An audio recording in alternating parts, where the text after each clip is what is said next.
Hi friends, welcome back to my channel tech with Prem in Kannada.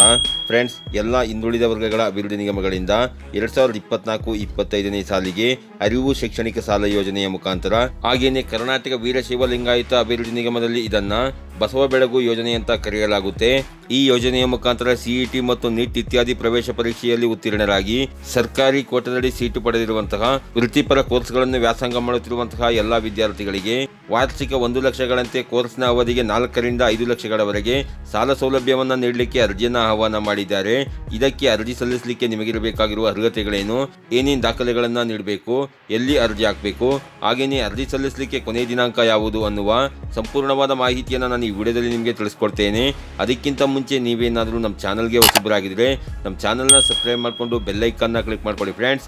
ನಾನು ಹಾಕುವ ಮುಂದಿನ ವಿಡಿಯೋದ ನೋಟಿಫಿಕೇಶನ್ ನಿಮಗೆ ಆ ತಕ್ಷಣ ಬಂದು ಸಿಗುತ್ತೆ ಫ್ರೆಂಡ್ಸ್. ಮೊದಲನೇದಾಗಿ ನಾವು ನಮ್ಮ ಚಾನಲ್ನಲ್ಲಿ ವಿದ್ಯಾರ್ಥಿಗಳಿಗೆ ನೀಡುವಂತಹ ಸ್ಕಾಲರ್ಶಿಪ್ ಹಾಗೂ ಲೋನ್ ಬಗೆಗಿನ ವಿಡಿಯೋಗಳನ್ನು ನೀವು ತುಂಬಾ ಜನ ವಿದ್ಯಾರ್ಥಿಗಳು ನೋಡ್ತಾ ಇದ್ದೀರಿ.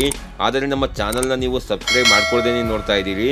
ದಯವಿಟ್ಟು ನಮ್ಮ ಚಾನಲ್ನ ಸಬ್ಸ್ಕ್ರೈಬ್ ಮಾಡಿಕೊಂಡು ವಿಡಿಯೋನ ನೋಡಿ ಸಪೋರ್ಟ್ ಮಾಡಿ ಫ್ರೆಂಡ್ಸ್. ನೀವಿಲ್ಲಿ ನೋಡ್ತಾ ಇರುವುದು ಹಿಂದುಳಿದ ವರ್ಗಗಳ ಎಲ್ಲಾ ಪ್ರವರ್ಗಗಳ ವಿದ್ಯಾರ್ಥಿಗಳಿಗೆ ವೃತ್ತಿಪರ ಕೋರ್ಸ್ಗಳಾದ ಇಂಜಿನಿಯರಿಂಗ್, ವೈದ್ಯಕೀಯ, ದಂತವೈದ್ಯಕೀಯ ಮುಂತಾದ 28 ಕೋರ್ಸ್ಗಳ ವ್ಯಾಸಂಗಕ್ಕೆ ವಾರ್ಷಿಕ 1 ಲಕ್ಷ ರೂಗಳಂತೆ, ಕೋರ್ಸ್ನ ಅವಧಿಗೆ ಗರಿಷ್ಠ 4 ಲಕ್ಷ ರೂಗಳಿಂದ 5 ಲಕ್ಷ ರೂಗಳವರೆಗೆ ವಾರ್ಷಿಕ ಶೇಕಡ 2 ಬಡ್ಡಿ ದರದಲ್ಲಿ ಸಾಲ ಮಂಜೂರು ಮಾಡಲಾಗುವುದು ಅಂತ ಕೊಟ್ಟಿದ್ದಾರೆ ಫ್ರೆಂಡ್ಸ್. ಹೌದು ಫ್ರೆಂಡ್ಸ್, ಯಾರ್ಯಾರು ಸಿಇಟಿ ಮತ್ತು ನೀಟ್ ಇತ್ಯಾದಿ ಪ್ರವೇಶ ಪರೀಕ್ಷೆಯಲ್ಲಿ ಇಲ್ಲಿ ಕಾಣ್ತಾ ಇರುವ ಈ 28 ಕೋರ್ಸ್ಗಳನ್ನ ಯಾರ್ಯಾರು ವ್ಯಾಸಂಗ ಮಾಡ್ತಾ ಇದ್ದೀರಿ ಅಂತಹ ವಿದ್ಯಾರ್ಥಿಗಳಿಗೆ ವಾರ್ಷಿಕ 1 ಲಕ್ಷ ರೂಗಳಂತೆ 4 ರಿಂದ 5 ಲಕ್ಷ ನಿಮ್ಮ ಕೋರ್ಸ್ನ ಅವಧಿಯ ಒಳಗೆ ನೀವು ನಿಗಮದಿಂದ ಸಾಲವನ್ನ ಪಡ್ಕೊಬಹುದಾಗಿರುತ್ತೆ ಫ್ರೆಂಡ್ಸ್. ಹಾಗೇನೆ ಈ ಸಾಲವನ್ನು ನೀವು ಯಾವ ರೀತಿಯಾಗಿ ಮರುಪಾವತಿ ಮಾಡ್ಕೊಬೇಕು ಅಂತಂದ್ರೆ, ನಿಮ್ಮ ಕೋರ್ಸ್ ಏನಿದೆ ಅದು ಪೂರ್ಣಗೊಂಡ ನಂತರ ಅಂತಂದ್ರೆ ನಿಮ್ಮ ವ್ಯಾಸಂಗ ಪೂರ್ಣಗೊಂಡ ನಂತರ 4 ತಿಂಗಳು ನಿಮಗೆ ವಿರಾಮಾವಧಿ ಇರುತ್ತದೆ.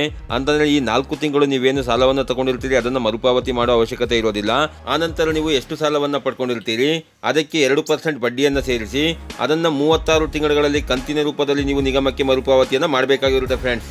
ಹಾಗೇನೆ ಇದಕ್ಕೆ ಅರ್ಜಿ ಸಲ್ಲಿಸಲಿಕ್ಕೆ ನಿಮಗಿರಬೇಕಾಗಿರುವ ಅರ್ಹತೆಗಳು ಯಾವುವು ಅನ್ನೋದನ್ನ ನೋಡೋದಾದ್ರೆ, ಅಭ್ಯರ್ಥಿಯು ಕರ್ನಾಟಕ ರಾಜ್ಯದ ಕಾಯಂ ನಿವಾಸಿಯಾಗಿರಬೇಕಾಗಿರುತ್ತೆ.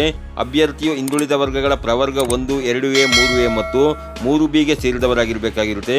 ಅಭ್ಯರ್ಥಿಯ ವಯಸ್ಸು ಕನಿಷ್ಠ 18 ವರ್ಷದಿಂದ ಗರಿಷ್ಠ 35 ವರ್ಷದ ಒಳಗಿರಬೇಕಾಗಿರುತ್ತೆ. ಅಭ್ಯರ್ಥಿ ಮತ್ತು ಅವನ ಕುಟುಂಬದವರು ಈ ಹಿಂದೆ ನಿಗಮದಿಂದ 1 ಬಾರಿ ಯಾವುದೇ ಸೌಲಭ್ಯ ಪಡೆದಿದ್ದರೆ ಅಂತವರು ಈ ಸೌಲಭ್ಯಕ್ಕೆ ಅರ್ಜಿ ಸಲ್ಲಿಸಲಿಕ್ಕೆ ಅರ್ಹರಿರುವುದಿಲ್ಲ ಫ್ರೆಂಡ್ಸ್. ಹಾಗೇನೆ ಅಭ್ಯರ್ಥಿಯು ಸಿಇಟಿ ಮತ್ತು ನೀಟ್ ಮೂಲಕ ನಡೆಸುವಂತಹ ಪ್ರವೇಶ ಪರೀಕ್ಷೆಯಲ್ಲಿ ಪಾಸ್ ಆಗಿ ಸರ್ಕಾರಿ ಕೋಟಾದಡಿ ನೀವು ಕಾಲೇಜಿನಲ್ಲಿ ಸೀಟನ್ನು ಪಡ್ಕೊಂಡಿರಬೇಕಾಗಿರುತ್ತೆ ಫ್ರೆಂಡ್ಸ್.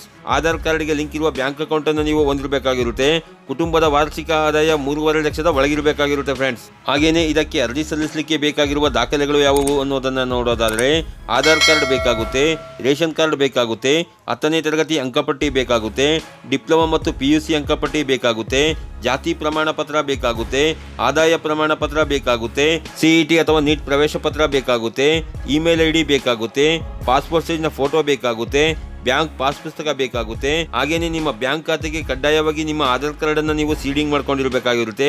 ಹಾಗೇನೆ ಕೊನೆಯದಾಗಿ ಆಧಾರ್ ಕಾರ್ಡ್ಗೆ ಲಿಂಕ್ ಇರುವ ಮೊಬೈಲ್ ನಂಬರ್ ನೀವು ಇಟ್ಕೊಂಡಿರಬೇಕಾಗಿರುತ್ತೆ ಫ್ರೆಂಡ್ಸ್. ಹಾಗೇನೆ ಈ ಸೌಲಭ್ಯದ ಬಗ್ಗೆ ನಿಮಗೆ ಇನ್ನೂ ಹೆಚ್ಚಿನ ಮಾಹಿತಿ ಬೇಕು ಅಂತಂದ್ರೆ ಆಯಾ ನಿಗಮಗಳ ವೆಬ್ಸೈಟ್ ಅಥವಾ ಇಲ್ಲಿ ಕಾಣ್ತಾ ಇರುವ ದೂರವಾಣಿ ಸಂಖ್ಯೆಗೆ ಕರೆ ಮಾಡಿ ನೀವು ಇದ್ರ ಬಗ್ಗೆ ಹೆಚ್ಚಿನ ಮಾಹಿತಿನ ತಿಳ್ಕೊಬಹುದಾಗಿರುತ್ತೆ ಫ್ರೆಂಡ್ಸ್. ಯಾರ್ಯಾರು ವಿದ್ಯಾರ್ಥಿಗಳು ಈ ಅರಿವು ಶೈಕ್ಷಣಿಕ ಸಾಲ ಯೋಜನೆ ಅಥವಾ ಬಸವ ಬೆಳಗು ಸಾಲ ಯೋಜನೆ ಏನಿದೆ ಅದಕ್ಕೆ ಅರ್ಜಿನ ನೀವು ಹಾಕಬೇಕು ಅಂತಿದ್ದೀರಿ ಅಂತವರು ನಾನು ತಿಳಿಸಿರುವ ದಾಖಲೆಗಳನ್ನ ತಗೊಂಡು ನೀವು ನಿಮ್ಮ ಹತ್ತಿರದ ಗ್ರಾಮ 1, ಬೆಂಗಳೂರು 1, ಕರ್ನಾಟಕ 1 ಸೆಂಟರ್ಗಳಲ್ಲಿ 31/8/2024 ಒಳಗಾಗಿ ನೀವು ಅರ್ಜಿನ ಸಲ್ಲಿಸಬಹುದಾಗಿರುತ್ತೆ ಫ್ರೆಂಡ್ಸ್. ಹಾಗೇನೆ 2022-23ನೇ ಸಾಲಿನಲ್ಲಿ ಸಾಲ ಪಡೆದ ವಿದ್ಯಾರ್ಥಿಗಳಿಗೆ 3ನೇ ಕಂತಿನ ನವೀಕರಣ ಸಾಲ ಹಾಗೂ 2023-24ನೇ ಸಾಲಿನಲ್ಲಿ ಸಾಲ ಪಡೆದ ವಿದ್ಯಾರ್ಥಿಗಳಿಗೆ 2ನೇ ಕಂತಿನ ನವೀಕರಣ ಸಾಲ ಮಂಜೂರು ಮಾಡಲು ವ್ಯಾಸಂಗ ದೃಢೀಕರಣ ಪತ್ರ ಮತ್ತು ಇಂದಿನ ವರ್ಷದ ಅಂಕಪಟ್ಟಿಯೊಂದಿಗೆ ನೀವು ಅರ್ಜಿಯನ್ನು ಸಲ್ಲಿಸಬೇಕಾಗಿರುತ್ತೆ ಫ್ರೆಂಡ್ಸ್. ಈ ರೀತಿಯ ಒಂದು ಸಣ್ಣ ಮಾಹಿತಿ ಇತ್ತು. ಈ ಮಾಹಿತಿನ ನಾನು ನಿಮಗೆ ತಿಳಿಸ್ಕೊಟ್ಟಿದ್ದೀನಿ.